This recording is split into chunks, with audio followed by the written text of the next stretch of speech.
Ang buhay ay hindi patas, ito ang naging tema sa buhay ni Phemacia. Sa kanilang mundong puno ng mahika, ang mga tao ay nagtatanghal ng mga kapangyarihan sa edad na 5. Ang mga biyayang ito ay nireranggo ayon sa bilang ng mga bituin, kung saan ang 5 bituin ay itinuturing na pinakamataas at pinakaiingatan sa kanilang lipunan. Siya ay binigyan ng kapangyarihan na mag-tame ng mga halimaw, ngunit may 0 stars, isang walang kwentang rank, dahil hindi niya magawang mag-tame ang mga maliliit na hayop. Nireject siya ng kanyang sariling village. Ang pagmamahal na natanggap niya sa kanyang mga magulang ay naging galit, napilitan siyang umalis sa hometown niya. Kaya't siya'y nagpasyang tumakas at nagpalit ng pangalan bilang Ivy. Pinutol niya ang kanyang buhok para magmukhang isang lalaki at makaiwas sa mga hunters. Siya ay na-reincarnated sa ating mundo at ang kanyang nakaraan ay nagbibigay sa kanya ng advice kung paano mabuhay at sino ang dapat niyang maging. Sa kalaunan, nakatagpo siya ng isang maliit na slime na kaibigan niya na tinatawag na Sora.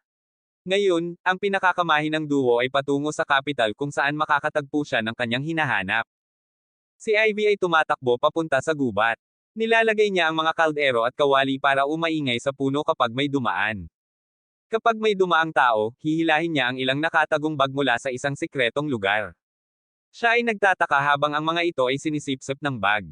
Itinali niya ang lahat ng bag sa kanyang katawan. Sinasabi niya na i-give up na niya ang pagiging masaya, matagal na ang nakalipas nang siya'y itapon ng kanyang mga magulang.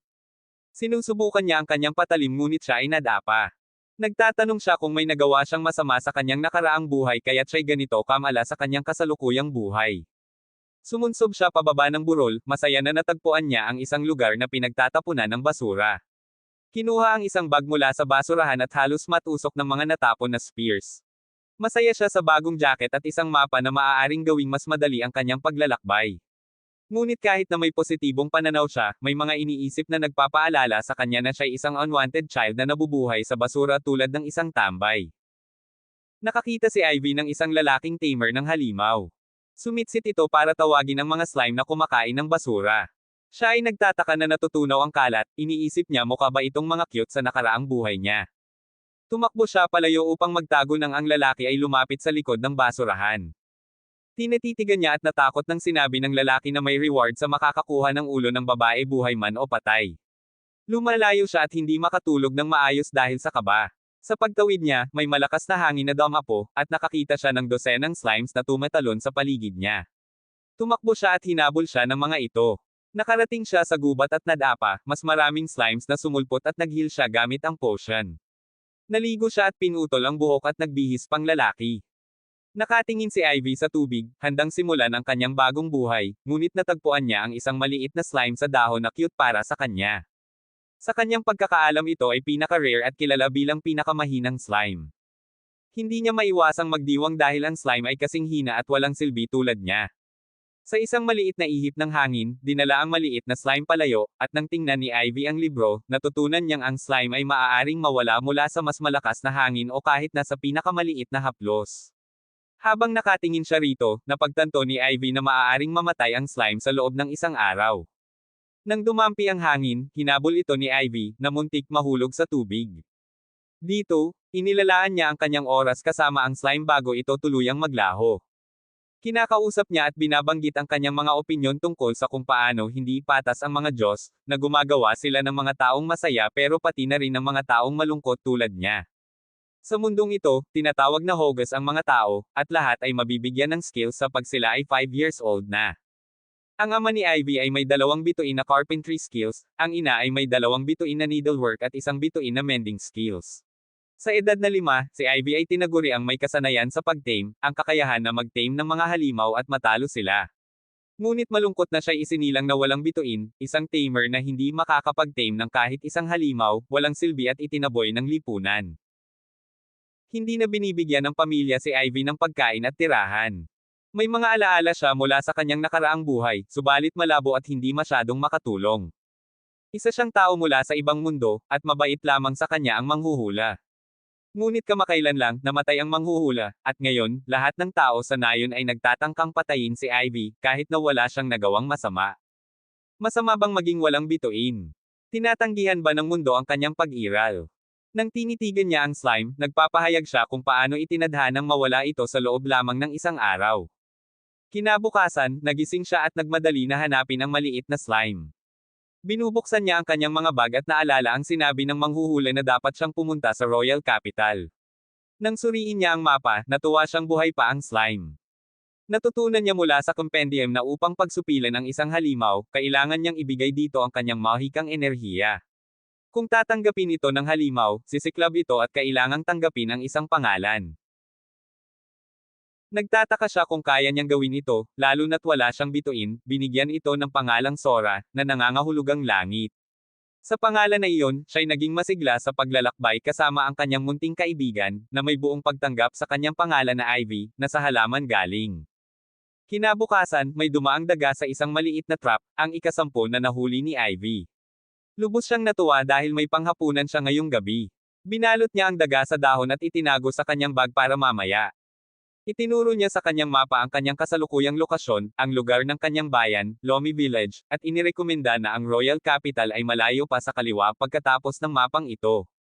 Gusto niyang mag-stop sa bayan ng Toa. Bigla siyang nagulantang nang may marinig na malilikot, kaya't nagdesisyon siyang umakyat sa puno para magtago. Nakita ang malaking grupo ng malalaking langgam, ngunit hindi siya napansin ng mga ito. Nakita niya ang sugat sa kanyang pisngi at binyanlawan ang sarili ng potions. Ngunit hindi niya maiwasang isipin na dapat ay mas marami siyang potions at nagtatanong kung nasaan ang iba. Habang naglalakad, nakakita siya ng wanted poster na may kanyang mukha. Napansin niyang may premyong 500. Nagtataka siya kung bakit ganoong kalaki ang halaga niya. Hindi ito nagpapaligaya kay Ivy dahil parang inilalagay siya sa papel ng masamang tao. Pumunta siya sa pangalawang wanted poster na nagpapakita sa kanya, nagulat sa pangit na drawing, at ito'y nagpagalit sa kanya. Sa galit, sinira niya ito. Nang makita niya ang isa na nagpapaganda sa kanya, sinabi niya, "Oo, ito marahil ako," ngunit tila may pag-aalinlangan si Sora.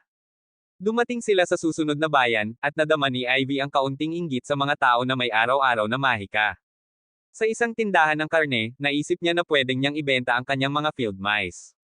Nang maging nervyos siya, lumapit ang tindero dahil naamoy niya ang mga daga. Ipinaliwanag ni Ivy na mas marami ngayon ang nagdadala ng malalaking hayop, kaya't masaya siyang bumili ng mas maliit na karne. May hawak na pera si Ivy at nagugutom habang tinitingnan ang tinapay, ngunit kinakabahan kaya't naglakad palayo. Ngunit lumapit siya ulit nang tanungin siya ng may-ari kung ano ang gusto niyang bilhin.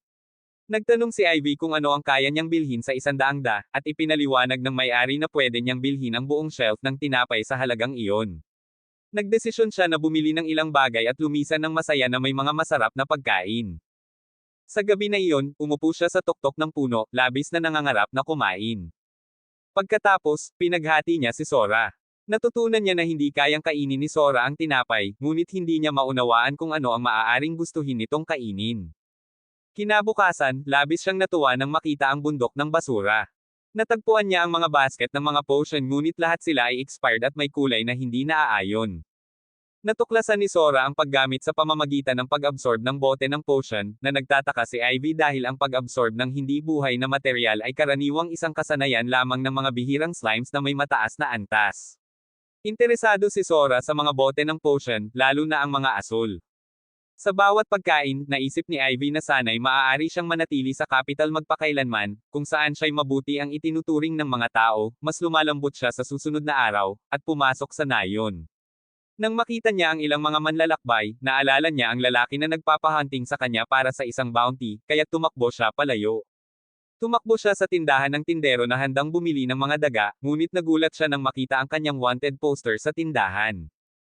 Nagtakbo siya papunta sa tindahan ng tinapay kung saan ang nagtitinda ay nagluluto ng kanyang paboritong tinapay para bigyan siya, ngunit tumakbo si Ivy palayo pagkatapos makita ang pangalawang poster, nadarama ang masamang pakiramdam.